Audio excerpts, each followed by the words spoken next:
What happens when one of Hollywood's toughest stars sits down with daytime television's most beloved host only to find out she's not who he remembered?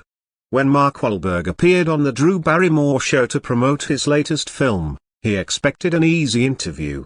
What unfolded instead was a confrontation so intense, it shook both their reputations and left audiences stunned.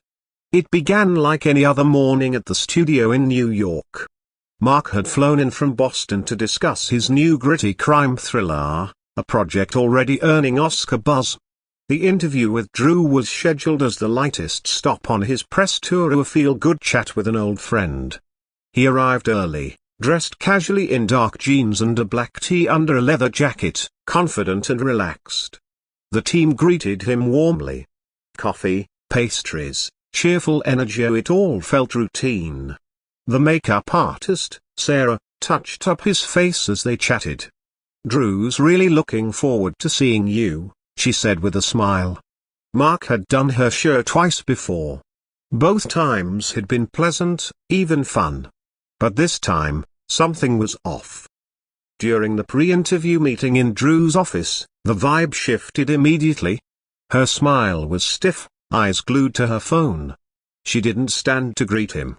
"Mark, darling," she said coolly, gesturing for him to sit. The warmth she was known for was missing. Mark kept it professional. "Thanks for having me back. Excited to talk about the film." But Drew wasn't interested in small talk. "I've been doing some research on your film," she said. "And I have concerns." He raised an eyebrow. "What kind of concerns?" "The violence," Drew said, leaning forward. "Don't you think Hollywood has a responsibility to consider the impact of such graphic content? Especially given your past?" The room went cold. Mark had long been transparent about his troubled youth and his journey to redemption. He'd never shied away from those conversations. But now, that story was being used against him. "The film doesn't glorify violence," Mark said carefully. "It explores consequences. It's about choices and redemption." Drew scoffed. "Redemption? That's convenient, isn't it? You get to profit from the same themes that once defined your real life." Mark's jaw tightened. "If you want to talk about the film, I'm happy to. But if this is going to be some kind of ambush, or maybe we should skip the interview." "Oh, we'll talk," Drew replied, her smile sharp. "Just don't expect softballs."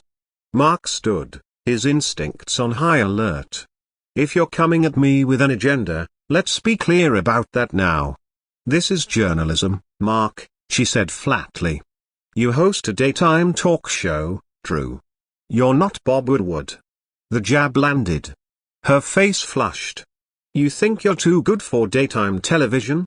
I think I deserve the same respect I've shown you. And right now, you're not giving me that." "Let's talk about how you've built a career on playing tough guys," Drew said, rising. "While whitewashing your past to make yourself marketable." "My past is just that, of the past. I've never hidden it. I've made amends. I've spent decades trying to be better. Or maybe," she said coldly, "you've just learned how to play the game better." Mark didn't respond right away. He looked at her carefully, saw something bitter behind her eyes. "Let's finish this on air," he finally said. "Let your audience decide who's being real." "Perfect," Drew replied. "I wouldn't want it any other way." The lights came up. The audience clapped, unaware of the war brewing beneath the surface. Mark smiled. But there was tension in his jaw.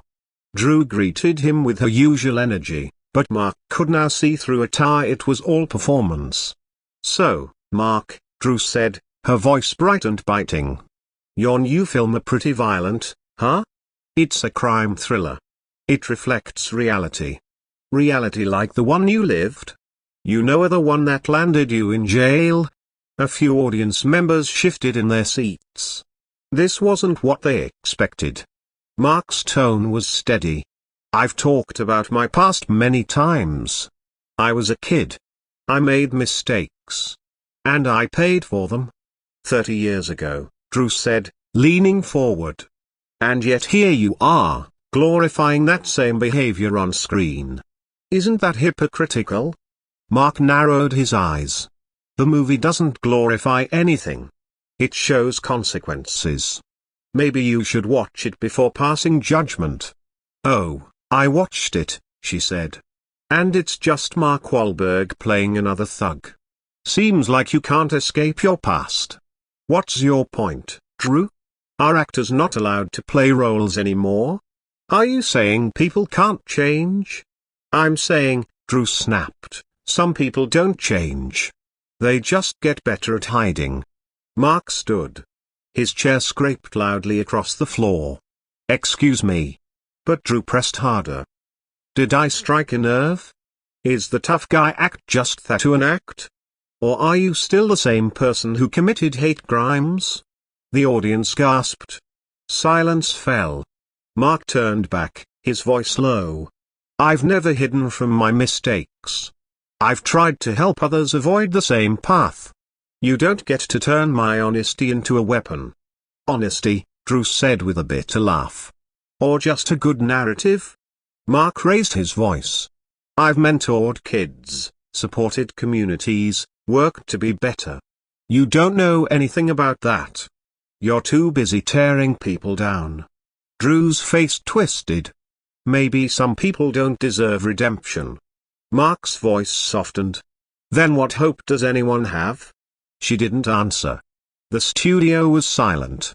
You used to believe in second chances, Mark said. What happened to you? For a moment, Drew looked shattered. But she pulled herself together. That person grew up. No, he said.